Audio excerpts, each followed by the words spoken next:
My name is Tyler Sense, and I will be discussing coronavirus COVID-19 and also evaluating the response of India versus Italy because of India's low amount of cases and high population, and Italy's lower population but extremely high amount of cases and deaths. So let's look at the background of the COVID-19. First, it started in Wuhan, China in about December of 2019.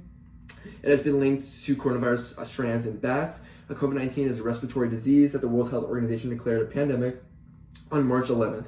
So for some other info, as of March 30th at 8:30 p.m., most confirmed cases is US, Italy, and Spain, with a total confirmed cases of 782,365. For most deaths is Italy, Spain, and Hubei, China, with a total deaths of 37,638. And for most recovered, it's China, Spain, and then Italy, with a total amount of recovered of 165,288 people. So the death rate is about 4.81%, and many people are not fearing this virus because of the relatively low death rate, but actually it is something that is very significant because of the fact that it is highly contagious, and because a lot of older people are dying, and because the fact that we do not have a vaccine yet.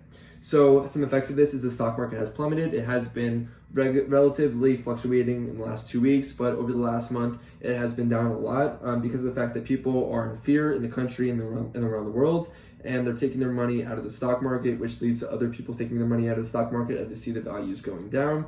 And basically this affects social stability, as well as the fact that people are social distancing and a lot of people are on lockdown. Affects social stability because people can't go see their friends and family, can't go to restaurants, can't go to places of worship, or schools or work. They can't commute to work, which affects how much money they're making. So a lot of people are being affected by this. It affects the economy, the society. It also affects political stability because of the fact that it's actually being heightened because all these governments have to work together individually in their own government, and also governments working together in different states because of the fact that they need to find a cure, and they also need to aid their own people. So let's look first at Italy. As of March 30th at 8:30 p.m., it has the second most confirmed cases at 101,739 people, first in deaths with about 11,591 people, and third in most recovered at 14,620 people. So the population is about 60 million people, with a population density of about 532 people per mile squared. So this pretty high density could be a reason for how fast it spread. So why so many cases? So many scientists believe that the reason for the high amount of cases is not about policy or timing of certain decisions. It's more about timing of the virus in general, how it went to Italy pretty much first, right after China. Probably someone from China flew to Italy or certain connection, and that made transmission links in Italy happen really fast. So Flavia Riccardo is a researcher for the Department of Infectious Diseases at the Italian National Institute of Health, who said that the virus has probably been circulating for quite some time. He also said that transmission chains had already begun before the virus was noticed. So before these policies could be put into place or countries knew that much about the virus, transmission chains were already happening, and a lot of people already had the virus. So many people were being treated for pneumonia, but they probably already actually had the virus before many people knew about it. So another reason for the high amount of people is because Italy has a very large older population, and COVID-19 has been linked to affecting older population of over 65 before the younger population. And since it's very high older population, this could be linked to the mortality rate. Also, the fact that there is a lot of smokers in Italy, which is a respiratory disease. It's also a secondary illness that could affect the effects of COVID-19 on a person. Could be linked to the high amount of deaths and confirmed cases. But let's evaluate the policies and show that Italy actually has been responding very well to it. It's more about timing. So it's actually the first European Union country to ban flights to China. This also declared a national emergency on this day on January 31st. Lockdown started on March 9th, which will now run until April 3rd, but most likely will be extended because of the high amount of deaths. On March 23rd, domestic travel was ended and many industries were shut down. The Harvard Business Review claims that Italy's high number of cases is more about timing than actual policies. So it says that the Italian government failed to use the information from China on how they reacted to the virus and what they should have improved on. So they didn't really use the information from China, but this is more about the fact that it was a relatively new virus, and China was actually not giving out that much information. They were pretty limited on how many people they actually had the virus in China. Italy has been testing a lot, with about 1,000 per million people. Lockdowns affect social stability, as I said before, because schools, physical activities, places of worship have all been shut down. People can't go out to restaurants. They can't be with their family or friends. Also, people are in fear of themselves or family members getting the illness. Fear affects political stability because governments have to work together. So for Unit 1, power, sovereignty, and international relations, decision-making power can be looked at, this theory can be looked at for Italy's case because of the fact that this is part of Stephen Luke's political and social theorist, Three Faces of Power. So the president of Italy, Sergio Mattarella, has responded well to the virus by, even though there's a high amount of cases, he's put a lot of policies and he's put a lockdown in place. And basically what this lockdown shows is that he has the power to lock down the country, and the fact that he is putting the safety and security of his people over the economy or politics. Politics are showing that. It shows that he has been legitimized as a ruler because he's putting his people first.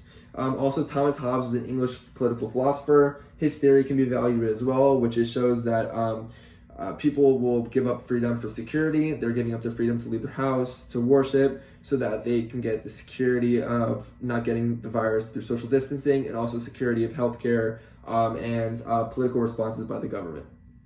For India's case, as of March 30th at 8:30 p.m., they've had only 1,251 cases, 32 deaths, and 102 recovered. This is a lot compared to some countries, but little to the top 10 countries.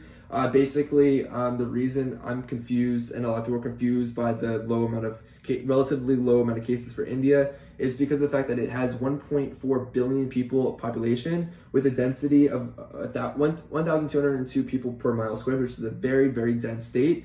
And basically what this means is that if it's very dense and there's a lot of large population, they should have more virus cases, but they actually do not. So why so little cases? The biggest theory of why so little cases is that they don't test enough. So there's actually way more people in India that actually have the virus than what has been confirmed. So they're actually one of the first countries to shut down its borders. So that could be a reason. Some states are now taking temperatures in India, people on cars and trains. They have most cases have come from travelers. Dr. Dhananjay Roy is an Indian epidemiologist that said that India has multiple advantages, including good flu epidemic response track record, and India is a large producer of generic drugs. So their median age is 28.4. So what this means is a younger population could have effect on it because the COVID-19 virus affects older populations more. So if they have a very young population, they're less likely to get the virus. They also have warmer weather because of the closeness, the proximity to the equator. This has not been scientifically proven, but it has been hypothesized that the temperature and heat has an effect on viruses. As of March 24th, the Taj Mahal, which is a very popular tourist attraction, has been closed. Schools and public places are now shutting down. Many people are still going out though, but as of last week. But they've actually put the country on lockdown. And this affects the political stability because the policies of the government are working together, and it legitimizes the ruler Modi of India because it shows that he has the power to put the security and safety of the people first. So Dr. Hank Beckenham is a World Health Organization representative, said the reason for India's low rates is because of fast and aggressive responses to cases and social distancing. On March 23rd, Prime Minister Modi put the country on nationwide lockdown, leaving many starving. On March 12th, all international flights were banned, and on March 18th, India suspended visas. So they are putting certain policies in place, which could be a reason for the low amount of cases, but the most likely reason is because of the fact that they're not testing that many people, with only about 5 per million people getting tested. BBC News said an Indian man was selling vegetables during lockdown and beat with a police baton. This affects Unit 1 power, sovereignty, international relations of hard power because the government is making social distancing happen by beating people and causing more fear. So people are not going out now and through the lockdown because they're afraid of the police. Decision-making power is also in effect because with a complete lockdown, they're putting the people's security and safety over everything. So this legitimizes the president of Ram Nath Kovind and Prime Minister Modi. Unit 4 peace and conflict can also be evaluated because the Galting's conflict trial of Unit 4's manifestation of conflict shows that basically what can link to peace and conflict. And if people are starving and people are getting beat by the police, most likely what's going to happen is that people are going to, if the cases extend, people are going to start to riot or cause violence. And so this is the reason why India has so little cases and high population, whereas Italy has such high population, low population, high amount of cases.